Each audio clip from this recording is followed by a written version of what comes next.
warahmatullahi wabarakatuh. Alhamdulillah an'ama alaina bi ni'matil iman wal islam wa bihi tatimmus shalihat. Wassalatu wassalamu ala habibina wa maulana Muhammad wa ala alihi wa ashabihi wa tabi'in wa tabi'ut tabi'in wa man tabi'ahum bi ihsanin ila yaumil. Amma ba'du. Ma'asyiral muslimin, jamaah salat subuh yang dirahmati Allah Subhanahu wa taala. Alhamdulillah, kita bersyukur kepada Allah Subhanahu wa taala. Kita bangun di subuh hari dan kita masih sehat. Lalu kita melangkahkan kaki datang ke tempat yang mubarak ini untuk selalu berjamaah. Mudah-mudahan Allah Subhanahu wa taala rahmati seluruh langkah kita. Amin ya rabbal alamin. Jamaah subuh yang dirahmati Allah, melanjutkan pengajian hadis kita yang kedua. Sini saya sudah mengutip satu hadis. Qala haddatsani Abi Umar bin Khattab. Jadi hadis ini diriwayatkan oleh sahabat Ibnu Umar. Di dalam hadis itu ketika disebutkan Ibnu Umar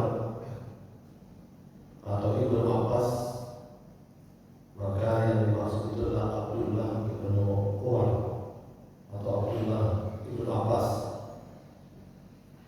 Abdullah Ibnu Umar menyebutkan bahwa orang tua saya Umar bin Khattab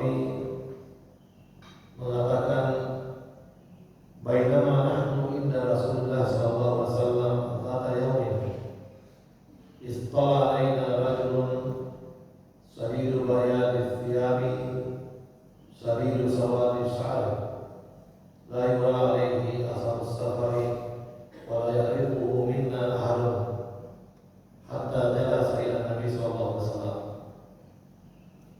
Kata Ibnu Umar bahwa aku meriwayatkan menyampaikan kepadaku bahwa pernah suatu saat kami duduk bersama dengan Rasulullah SAW. Ya mungkin ketika Rasulullah duduk bersama dengan sahabatnya, tiba-tiba datang seorang laki-laki yang berpakaian sangat putih. Ini juga yang mendasari di samping Rasulullah SAW suka pakaian putih. Ini juga yang mendasari sebagian orang suka memakai pakaian putih. Karena dalam hadis ini yang dimaksud tiba-tiba ada seorang laki-laki yang berpakaian putih, itu adalah malaikat Jibril. Jadi malaikat Jibril tiba-tiba datang di tengah-tengah para sahabat bersama dengan Rasulullah SAW dalam bentuk rupa manusia. Ia berpakaian putih, sangat hitam rambutnya, la yura alaihi asarus safari wa la yakun min ahadun. Tidak ada yang mengetahui dari mana dia datang. Tiba-tiba saja dia ada di situ. Dan tidak ada satupun di antara kami, kata Umar, yang mengetahui siapa gerangan laki-laki tersebut yang berpakaian putih dan rambutnya hitam. Hatta jalasa Nabi SAW sampai ia duduk di samping atau di hadapan baginda Rasulullah SAW. Jadi malaikat itu Bapak dan Ibu, bahkan seluruh makhluk Allah Subhanahu wa taala, begitu maha kayanya Allah itu. Tidak ada satupun makhluk yang sama sunnatullah. Jadi karena kemakaian Allah Subhanahu wa taala, setiap makhluk yang diciptakan itu berbeda sunnatullah. Oleh karena itu ketika kita beriman kepada mereka, tidak boleh kita membawa sunnatullah kita manusia dibawa kepada sunnatullah mereka. Karena Allah Subhanahu wa taala menciptakan setiap jenis makhluk itu berbeda sunnatullahnya. Bahkan setiap alam itu berbeda sunnatullahnya. Kita manusia, Bapak dan Ibu, makan, minum, bekerja, kemudian kita capek, kita perlu tidur, kita berkeluarga, kita perlu berkomunikasi, kita bermasyarakat. Itulah manusia. Itulah sunnatullah kita manusia. Kita terikat oleh hukum waktu dan ruang. Kalau kita meninggalkan rumah kita menuju satu tempat, itu pasti kita melewati beberapa tempat dan ada ukuran waktunya, berapa menit baru bisa sampai. Itulah kita manusia. Selama kita manusia biasa, maka kita tidak bisa lepas dari hukum waktu dan ruang. Tetapi malaikat itu tidak terikat dengan hukum waktu dan ruang. Ketika ia berpindah dari satu tempat ke tempat yang lain, tidak bisa diukur berapa menit dan berapa tempat yang dilewati. Karena Allah Subhanahu wa taala menciptakan malaikat yang tidak terikat dengan hukum waktu dan ruang. Dan sehingga kemudian boleh jadi kecepatan malaikat itu sebenarnya lebih cepat daripada waktu. Hanya saja Allah Subhanahu wa taala itu memberi pendekatan kepada kita tentang kecepatannya malaikat. Misalnya dalam surah Sajdah,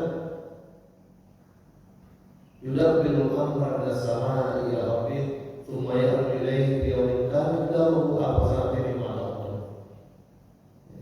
Malaikat pencipta, penjaga langit dan bumi itu ketika berpindah dari satu tempat ke tempat yang lain, sekali bergerak 1000 tahun.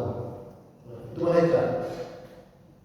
Bahkan malaikat Jibril bersama dengan roh yang dirahmati Allah, ketika dia berpindah dari satu tempat ke tempat yang lain 50.000 tahun. Tapi itu pendekatan saja. Dalam surah Al-Ma'arij, ta'arujul malaikatu warruhu ilaihi fi yawmin kana miqdaruhu 50 sanah. Malaikat Jibril kalau dia pindah dari satu tempat ke tempat yang lain, ketika dia bergerak itu 50.000 tahun. Nah, oleh karena itu dalam hadis ini tidak ada yang tahu tiba-tiba ada laki-laki di situ. Karena kecepatan malaikat memang seperti itu, tidak melewati tempat dan tidak melewati ruang dan waktu. Oleh karena itu tidak boleh sunnatullah kita manusia yang terikat dari waktu dan ruang mau dipakai dalam memahami malaikat. Misalnya kita katakan bagaimana mungkin itu makhluk maut mencabut hewan-hewan persamaan di Amerika dengan Indonesia, di China dan seterusnya. Itu hukum sunnatullah manusia, karena kita terikat dengan ruang dan waktu. Tapi malaikat boleh jadi kecepatannya malaikat itu melebihi kecepatan waktu sebenarnya. Hanya saja dalam Al-Quran itu diberi kita pendekatan sesuai dengan kadar kemampuan akal kita untuk mencerna tentang kecepatan bergeraknya para malaikat itu. Ya. Bahkan hukum sunnatullah Bapak dan Ibu itu berbeda antara satu tempat dengan tempat yang lain, satu alam dengan alam yang lain. Misalnya Bapak dan Ibu, tidak boleh kita memakai hukum sunnatullah bumi ini dibawa ke tempat yang lain. Waktu misalnya, kita di sini sehari semalam itu 24 jam. Itu tidak boleh kita pakai 24 jam itu ke tempat alam yang lain. Di bulan misalnya boleh jadi sehari semalam itu bukan 24 jam, mungkin lebih kecil karena planetnya lebih kecil. Di tempat planet yang lebih besar itu boleh jadi lebih lama lagi. Itu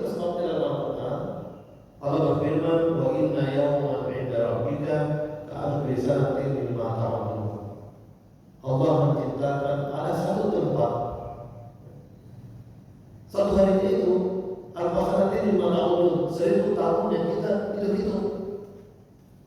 Kalau begitu berarti umur kita yang 70 tahun itu sangat singkat sekali, tidak cukup 1 hari dalam di alam yang lain. Atau 100 tahun kita hidup di dunia sangat singkat sekali. Contoh yang lain kepada ibu antara satu tempat dan tempat yang lain. Di alam rahim,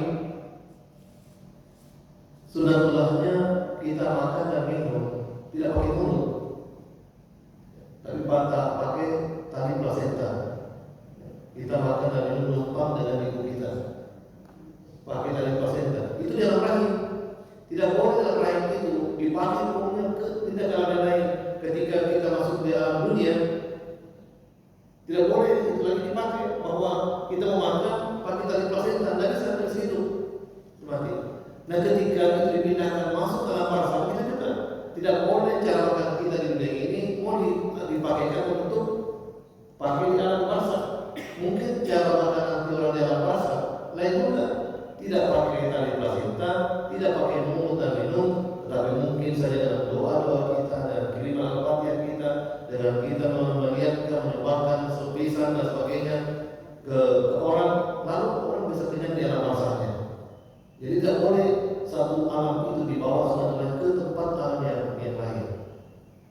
Dan begitu semuanya Bapak dan Ibu, jin, malaikat, ikan, manusia, hewan-hewan yang lain, semua begitu makanya Allah Subhanahu wa taala, semua itu sudah ada hukum sunatullah yang diberikan Allah Subhanahu wa taala kepada makhluk-makhluknya itu.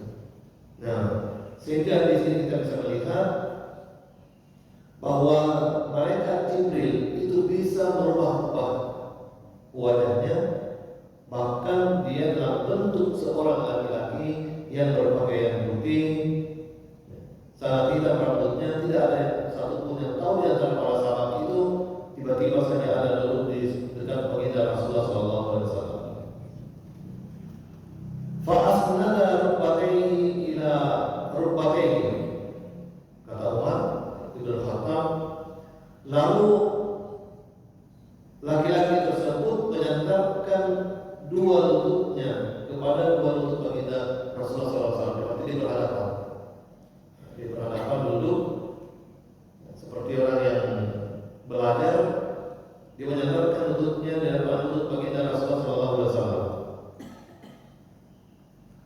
Wa wada kaffaihi ala fakhidaihi, lalu dia meletakkan kedua tangannya di paha baginda Rasulullah SAW. Seolah menerima sesuatu. Ya, jadi di adabnya dia belajar memperlihatkan kepada kita bagaimana Jibril yang berupa manusia ini memperlihatkan adab belajar kepada baginda Rasulullah SAW, memperlihatkan adab belajar kepada para sahabat Rasulullah SAW. Wa qala ya Muhammad, lalu Jibril mengatakan ya Muhammad, ya Muhammad. Ini kepada Ibu dalam bahasa Arab, kalau nama itu satu dirapat, jadi namanya ya Muhammad. Tapi kalau dia merakat, dia dua kata, itu dinasab patah. Ya Rasulullah. Jadi jangan misalnya khutbah ya Rasulullah, itu salah karena dia merakat. Nah, kalau dia tunggal itu baru dirapat ya Muhammad. Ya Muhammad, ya Rasulullah, ya Abdullah. Ya Muhammad, ya Muhammad, akhbirni al-Islam. Sampaikan kepada saya apa itu Islam. Jadi Jibril mengajar kepada para sahabat ini lewat dia pertanyaan-pertanyaan. Jadi terkadang ada orang yang belajar kepada, ada orang yang bertanya bukan untuk tahu, tapi untuk mengajarkan kepada orang lain. Sama seperti ini. Jibril bertanya kepada baginda Rasulullah SAW, bukan dia tidak tahu, tetapi Jibril ingin mengajarkan kepada para sahabat-sahabat Rasulullah SAW tentang apa yang dia pertanyakan.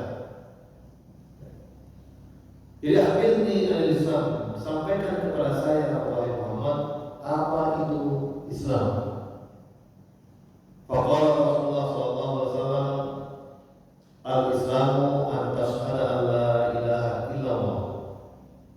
anna Muhammadar Rasulullah wa tuqimus salata wa tu'tiyaz zakata wa tasuma ramadana wa tahujjal baita in istata'ta ilaihi sabila.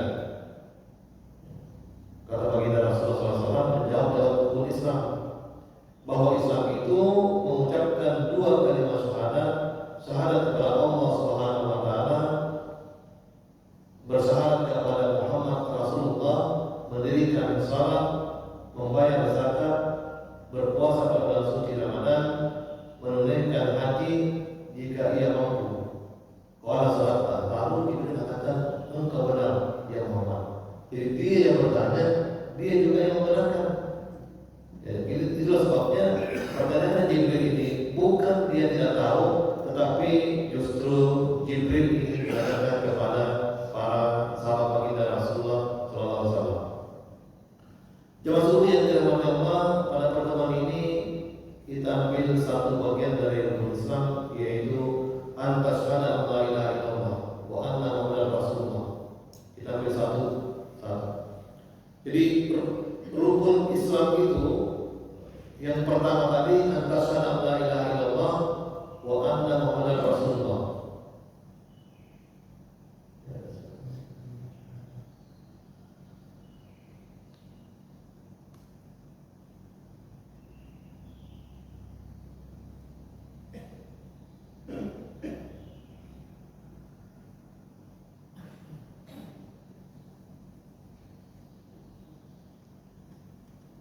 Baik, kepada itu kita pindah ke syahadat ini. Ya. Antasyhadu an la ilaha illallah wa anna muhammadar rasulullah. Ya.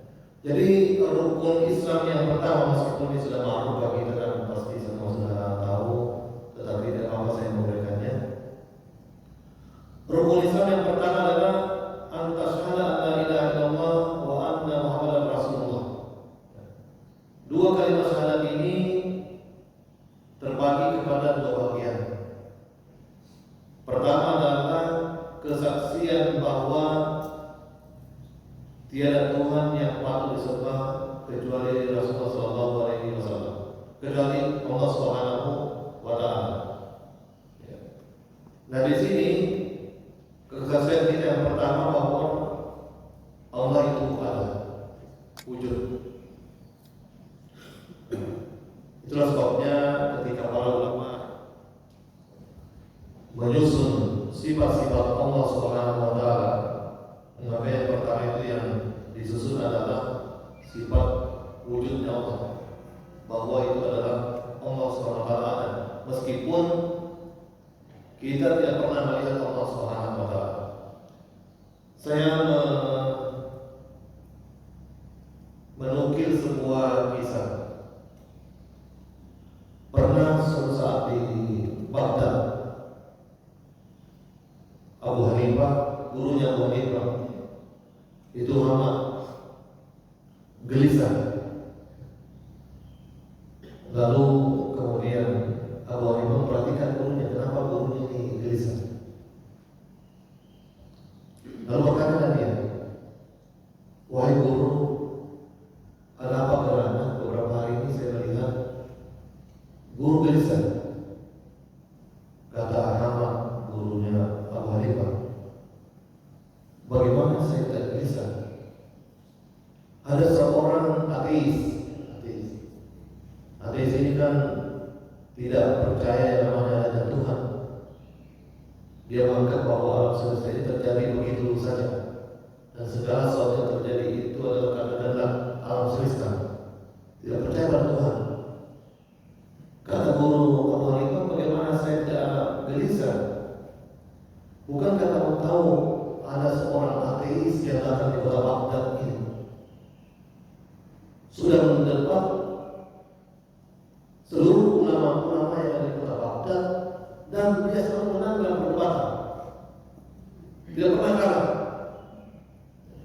Tinggal saya seorang yang belum berdebat, dan itu sudah ditentukan waktunya akan berdebat nanti di masjid.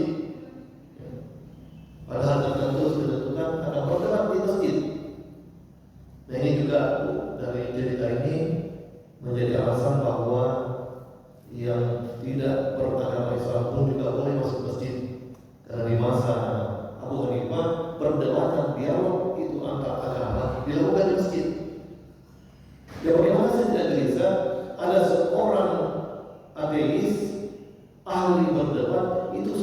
berdebat para ulama-ulama di kota Baghdad ini tidak semuanya kalah, tinggal saya sendiri. Kalau saya kalah dalam berdebat, saya yakin bahwa banyak orang yang kemudian murtad dan menjadi ateis. Yang kedua, kata gurunya, yang menyebabkan saya gelisah, tadi saya mimpi melihat ada satu pohon yang sudah tua, yang besar sekali.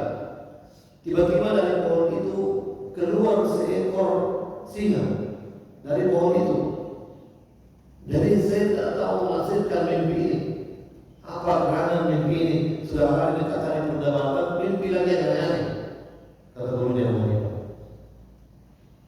Kata Muhammad menenangkan gurunya, wahai guru, kalau hanya itu yang menyebabkan guru menjadi gelisah, tidak usah gelisah. Insya Allah saya akan mendampingi guru dalam berdebat, dan saya bisa menafsirkan mimpi daripada guru bahwa pohon yang besar yang guru lihat itu adalah guru sendiri, dan singa yang keluar dari pohon itu adalah saya sendiri. Jadi mau menafsirkan mimpinya. Jadi perkara itu dulu ada satu takhasus ilmu agama itu, tafsir ahlam, yang sekarang ini sudah tidak diajarkan lagi di bangku kuliah. Tidak ada tafsir ahlam, menafsirkan mimpi-mimpi. Jadi ada penafsiran mimpi. Sekarang tidak diajarkan lagi di bangku kuliah. Tapi di buku-buku klasik itu masih banyak buku yang ditulis judulnya tafsir ahlam, tafsir mimpi. Lalu kemudian tibalah pada hari perdebatan. Orang berkumpul, penuh sesak itu mesti di kota Baghdad. Karena menyaksikan ini perdebatan terakhir yang seru. Nah, Abu Hanifah bersama dengan gurunya itu terlambat datang sengaja. Dia begitu penuh, tempat itu tinggal satu tempat yang kosong. Di situ duduk Abu Hanifah bersama dengan gurunya. Lalu dia simpan teropanya di atasnya. Dia simpan teropanya. Teropa itu semacam sepatu perangkat kaos kaki terbuat dari kulit, tidak tembus air. Jadi dulu orang kalau pergi itu ke teropa, kalau dia berwudu tidak buka itu teropanya, di sapu saja teropanya. Ya. Dia simpan di situ. Lalu dimulai perdebatan. Tradisi perdebatan dulu, siapa yang bertanya dia naik di mimbar bertanya, dia ditanya dulu di bawah. Nah, jadi babak pertama dimulai pertanyaan, yang bertanya adalah ateis tersebut. Ateis ini bertanya kepada Abu Hanifah, jadi yang mewakili berdebat, gurunya Hanifah Abu Hanifah. Dia bilang, wahai Abu Hanifah bersama gurunya, apakah kalian percaya ada Allah, wujud Tuhan? Kata Abu Hanifah, kami umat Islam percaya ada Tuhan. Kata ateis, apakah engkau pernah melihat Tuhan? Kata Abu Hanifah, kami tidak pernah melihat Tuhan. Kata ateis, bagaimana mungkin engkau percaya kepada sesuatu yang tidak pernah engkau lihat? Bagaimana mungkin engkau percaya kepada sesuatu yang tidak pernah engkau lihat? Kamu tidak pernah melihat Tuhan, tapi kamu percaya bahwa ada Tuhan, itu bagaimana mungkin?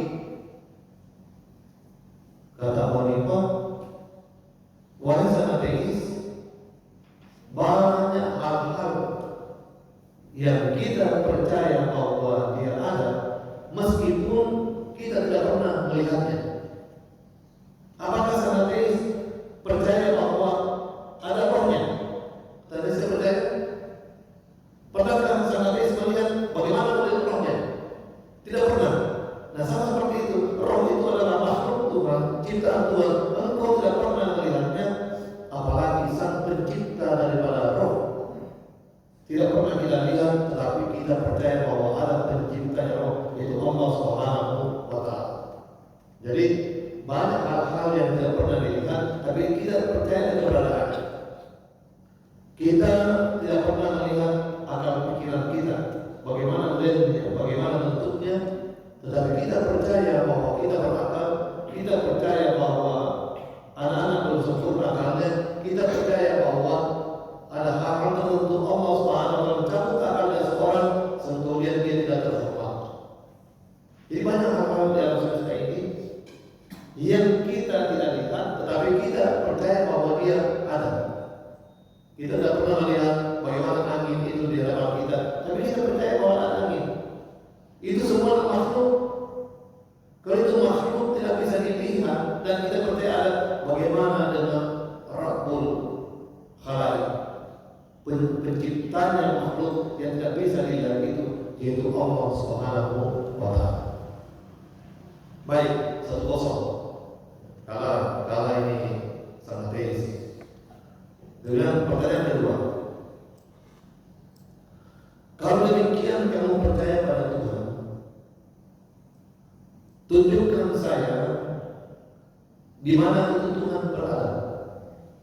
Di atas kan dia berada, di bawah kan dia, di samping kan, atau di belakang kan, atau di depan. Di mana itu Tuhan yang kau percaya? Kata Abu Hanifah, wahai sang ateis, banyak hal-hal di dunia ini kita percaya keberadaannya, tetapi kita tidak tahu di mana keberadaannya. Jadi banyak hal-hal di alam semesta ini yang kita percaya bahwa dia ada, meskipun kita tidak tahu di mana keberadaannya. Saya tanya sang ateis, tadi sang ateis percaya bahwa memiliki roh, ada dirinya, tapi tunjukkan saya di mana letaknya itu rohmu, di kepalamu, di tanganmu, di kakimu, atau di perutmu, di mana tinggal roh? Dia tidak bisa menjawab. Sedangkan roh yang ada dalam dirimu, kamu percaya bahwa ada roh, tetapi kamu tidak bisa menunjukkan di mana tempatnya, apalagi pencipta daripada roh itu yang menciptakan tempat, yang menciptakan waktu, tentu kita tidak bisa menunjukkan di mana tempatnya. Sama seperti akal kepada itu, kita percaya pada akal, tapi siapa yang bisa menunjukkan kepada kita di mana letak akal kita? Hanya isyarat-isyarat yang ada dalam Al-Quran, ya, dan perdebatan-perdebatan dalam ilmu kedokteran di mana letaknya akal itu. Ada mengatakan di otak, ada mengatakan dalam hati, tetapi tidak ada satupun yang yakin letak sebenarnya itu daripada akal pikiran manusia kepada itu. Jadi sudah dua kosong kepada itu. Ya. Kata sang ateis, pertanyaan yang ketiga dan yang terakhir, kalau saya kalah, saya akan masuk Islam. Ya. Kata Abu Hanifah, wahai sang ateis, ini perdebatan yang tidak adil. Masa dua pertanyaan kamu berada di atas mimbar, saya duduk di belakang. Bagaimana berdiri di lubang? Saya di atas mimbar, kamu yang duduk di tempat saya. Yang diterima, karena tidak satu pertanyaan. Maka di lubang tempatnya ateis pergi dulu di tempatnya Abu Hanifah. Abu Hanifah naik di atas mimbar. Pertanyaan sama ateis ini, kalau engkau percaya pada Allah, lalu katakan kepada saya apa yang dikerjakan oleh Tuhan, apa yang dikerjakan Allah SWT pada saat sekarang. Kata sang ateis, baik, yang dikerjakan oleh Allah SWT pada saat sekarang ini adalah memuliakan yang namanya Abu Hanifah dan menghina yang namanya ateis. Karena ateis duduk di bawah sepatu saya, sementara saya berdiri di atas mimbar. Jadi hanya kemudian dikosongkan dan terselamatkanlah akidahnya umat Islam di kota Baghdad pada saat itu, dan boleh jadi pada saat itu sang ateis kemudian mengucapkan dua kalimat syahadat karena berdebat. Dari sini pentingnya Bapak dan Ibu, di samping ilmu yang lain perlu juga ada ilmu logikanya. Jadi syahadat yang pertama, kesaksian kepada Allah Subhanahu wa taala, di samping kita percaya tentang keberadaan Allah Subhanahu wa taala sebagai pencipta alam semesta, pemelihara dan pelindung, pada saat yang sama juga dua kalimat syahadat itu berarti kita selaku umat Islam mesti tunduk, patuh dan berserah diri kepada Allah Subhanahu wa taala. Ya. Itu sebabnya Bapak dan Ibu, setiap kali kita salat, setiap kali kita ikrarkan itu tunduk, patuh dan berserah diri kepada Allah Subhanahu wa taala. Setelah kita takbiratul ihram, kita membaca inni wajjahtu wajhiya lilladzi fatara as-samawati wal arda hanifan musliman wa ma ana minal musyrikin. Inni wajjahtu wajhiya, saya perhadapkan wajahku, artinya saya perhadapkan hidupku kepada Tuhan pencipta langit dan bumi. Saya kemudian tunduk patuh dan berserah diri, wa ma ana minal musyrikin. Saya tidak termasuk orang-orang yang mensekutukan Allah Subhanahu wa taala, tapi saya adalah orang yang mentauhidkan Allah Subhanahu wa taala. Baru dilanjutkan dengan ikrar. Inna sholati wa nusuki wa mahyaya wa mamati lillahi rabbil alamin. Bahwa semua ibadahku, jadi sholat di sini mewakili bentuk ibadah. Karena sholat itu kepada Ibu kan asalnya doa. Lalu kemudian seluruh ibadah-ibadah itu adalah dianggap sebagai perwakilan adalah sholat. Di seluruh ibadah apapun yang kita lakukan, wa nusuki, seluruh aktivitas. Nah, itu kembali. Jadi seluruh aktivitas kita harus didiamkan untuk tunduk, patuh, berserah diri kepada Allah Subhanahu wa taala. Memasak di dapur ini, jangan hanya sekedar memasak di dapur, tapi ketika mencuci beras, mulailah niatkan untuk beribadah kepada Allah, agar supaya suaminya, anaknya, dan orang-orang yang makan makanan itu sehat, beribadah, dan bisa mencari rezeki. Maka seluruh rangkaian aktivitas Bapak dan Ibu di dapur itu terhitung ibadah di sisi Allah Subhanahu wa taala. Kalau meninggal, bukan meninggal sebagai orang masak, tapi meninggal dalam keadaan beribadah kepada Allah Subhanahu wa taala. Kita pergi ke tempat pekerjaan kita, aktivitas kita, guru, tukang ojek, guru, pegawai, apapun profesi kita, harus dalam rangka tunduk, patuh, dan berserah diri kepada Allah Subhanahu wa taala.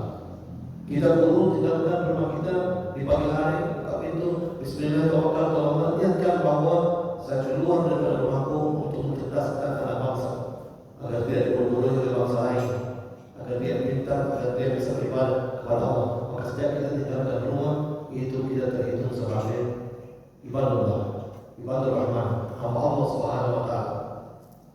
Buruh juga demikian. Dia keluar daripada rumahnya jangan hanya sekedar mencari duit, tapi dia keluar daripada rumahnya agar supaya bangunannya orang bisa bagus kualitasnya, bisa dia tempati dengan baik, beribadah di situ. Maka buruh tersebut sejak dia keluar rumahnya sampai nanti kembali ke rumahnya itu dalam rangka dia beribadah kepada Allah Subhanahu wa taala. Kalau dia mati dalam keadaan bekerja, itu hanyalah pandangan kita, dan dalam pandangan Tuhan dia mati dalam keadaan beribadah kepada Allah Subhanahu wa taala. Tukang ojek juga demikian. Ojek online jangan sekedar hanya keluar mencari pelanggan, tapi dia keluar rumah dia niatkan agar supaya orang bisa selamat sampai di tempat tujuannya, tidak apa di jalan. Maka saya tinggalkan rumahnya sampai keluar, sampai kembali dia terhitung beribadah kepada Allah Subhanahu wa taala. Jadi kita ikrarkan inna sholati wa nusuki. Di seluruh aktivitas kita, apapun yang kita lakukan harus dalam rangka tunduk, patuh, dan berserah diri kepada Allah Subhanahu wa taala. Wa mahyaya, bahkan hidup kita, wa mati, dan mati kita pun juga kita mencari ridha Allah lillahi rabbil alamin. Yang oleh karena itu Bapak dan Ibu, apapun dan dimanapun kita senantiasa membangun ma'iyatullah, kebersamaan dengan Allah Subhanahu wa Ta'ala. Hanya saja kita manusia terkadang lalai Bapak dan Ibu. Terkadang kebersamaan kita dengan Tuhan hanya di masjid, tapi di luar masjid tiba-tiba kita kemudian melupakan. Dan kehancuran alam semesta ini, kebobrokan kita manusia ini adalah manakala kita tidak membangun kebersamaan dengan Tuhan. Oleh karena itu, asyhadu an la ilaha illallah meskipun itu pendek, tetapi penafsiran dan terjemahan itu sangat luas sekali kepada kita. Syahadat kepada Allah Subhanahu wa Ta'ala. Mesti kita berhusnuzan, ya. Mesti kita berhusnuzan kepada Allah Subhanahu wa Ta'ala. Tidak boleh kita berprasangka buruk.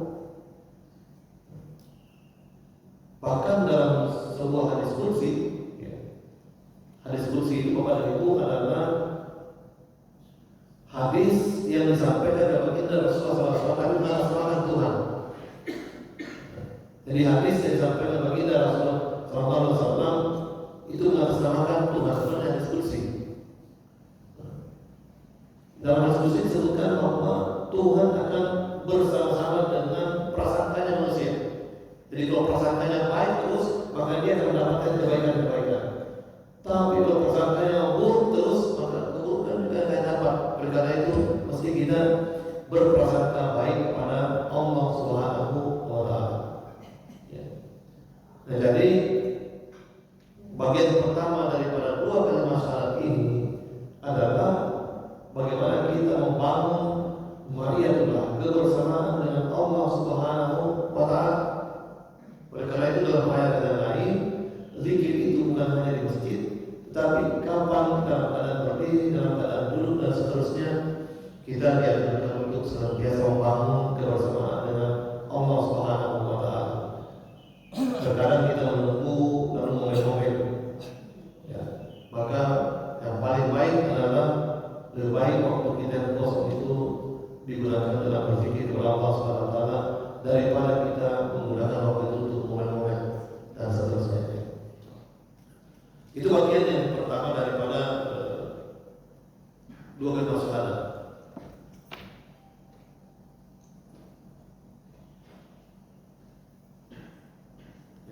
Yang kedua adalah beribadah kepada Allah Subhanahu wa Ta'ala pada diri.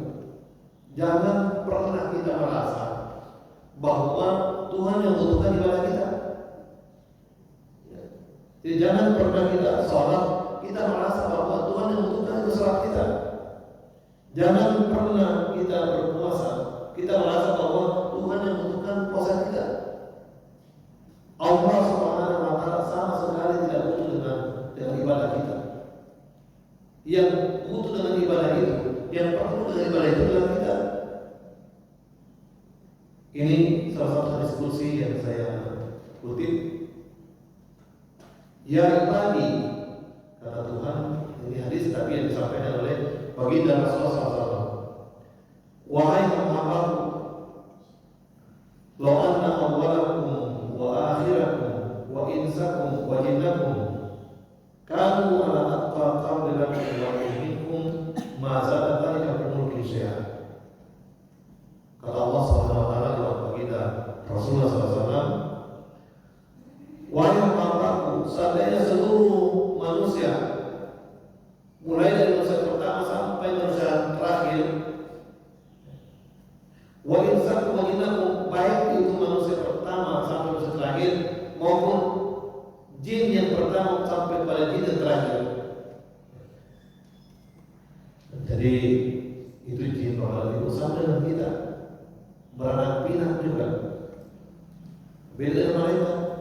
Kalau malaikat tidak beranak pinak, oleh karena itu malaikat tidak ada nenek moyangnya. Kalau manusia ada nenek moyangnya, itu lebih ada alaihissalam. Jin juga ada nenek moyangnya, yaitu aljan. Jadi nenek moyangnya jin itu adalah aljan. Nenek moyang manusia adalah Adam alaihissalam. Nah, hadis itu mengatakan seandainya seluruh manusia dari manusia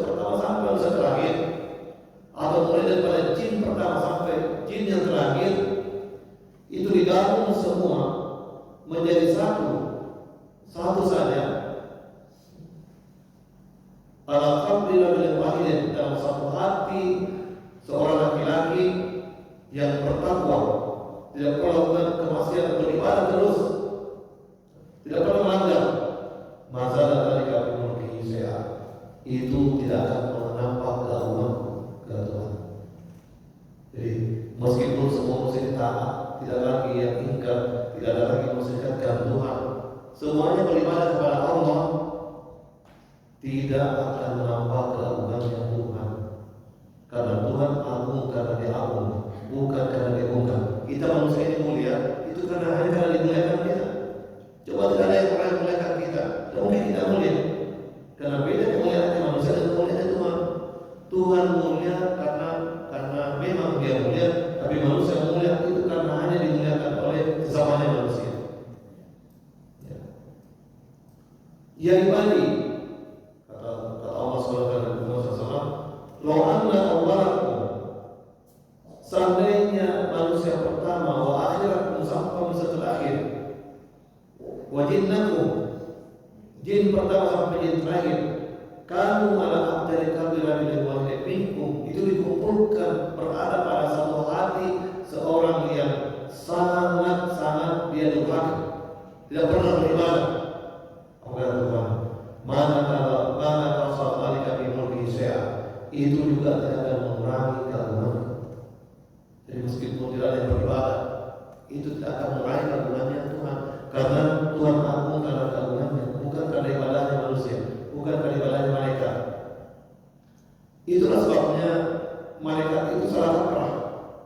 Ketika Tuhan menyampaikan kepadanya, inni ja'ilun fil ardi khalifah, saya akan menciptakan manusia di muka bumi. Apa kata malaikat? Ataj'alu fiha ma yufsidu fiha wa yasfiku ad-dima wa nahnu nusabbihu bihamdika wa nuqaddisu lak. Ya Tuhan, apakah Engkau masih menciptakan manusia yang kelak nanti akan melakukan pertumpahan darah, merusak? Kami ini kan sudah bertasbih, apa itu tidak cukup? Malaikat. Nah, jadi Tuhan menciptakan manusia bukan hanya dalam rangka bertasbih dan bertahmid. Kalau hanya sekedar bertasbih dan bertahmid, sudah ada malaikat. Oleh karena itu kita memiliki tugas ganda di dunia ini. Di samping kita bertasbih dan bertahmid seperti malaikat, ada tugas kita yang lain, yaitu menjadi khalifah di muka bumi. Yaitu tugasnya untuk memakmurkan alam semesta ini, membangunnya dengan baik. Itu sebabnya terjadi perlombaan kita dengan manusia-manusia yang lain. Sebab kalau dunia ini terletak pada tangan orang-orang yang tidak bertanggung jawab, maka hancur alam semesta ini. Tetapi kalau dunia ini berada pada orang-orang baik, maka alam semesta ini akan baik. Coba lihat Bapak dan Ibu, karena dunia dikuasai oleh negara-negara yang perlombaan senjata, kita khawatir senjata yang dibuat bom atau bom nuklir, bom kimia, ada lagi senjata yang paling ditakuti sekarang ini adalah senjata biologi. Begitu ditembakkan ke satu tempat, seluruh kota kampung kena kolera saja, seluruh kampung kemudian karena COVID-19. Itu secara biologi dipelihara sekarang, jadi kontrol sekarang ini. Itu diternak oleh negara-negara lain, diternak, itu nanti menjadi senjata. Ditembakkan negara lain, tiba-tiba kemudian dia menjadi tuli semua. Tembakan negara lain, tiba-tiba menjadi buta semua. Itu kan lebih menyiksa berbagi dengan langsung mati. Jadi orang mati dengan senjata biologi.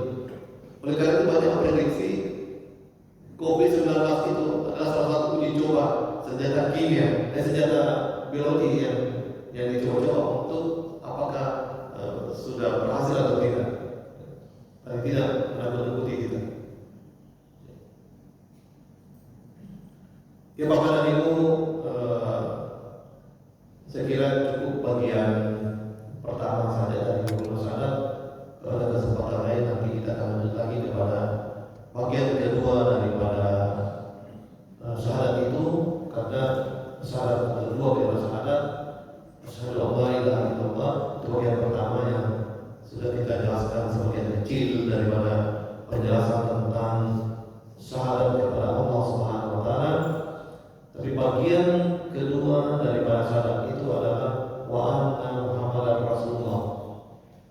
Kita bersyahadat bahwa Nabi Muhammad SAW adalah Rasul Allah Subhanahu wa taala, dan insya Allah nanti akan dijelaskan bagian kedua ini. Nah, syahadat ini tidak terpisahkan kepada itu. Ya, tidak boleh hanya sepenggal saja, harus sempurna sampai di belakang. Itu sebabnya dalam tradisi Mesir, kalau suami mau pergi, biasanya saya melihat di budaya orang Mesir, kalau suami mau pergi dari rumah, itu biasanya ia mengucapkan syahadat bagian pertama, asyhadu an la ilaha illallah. Itu disambung oleh istrinya, wa anna Muhammadar Rasulullah. Karena kenapa? Dua kalimat syahadat tidak pernah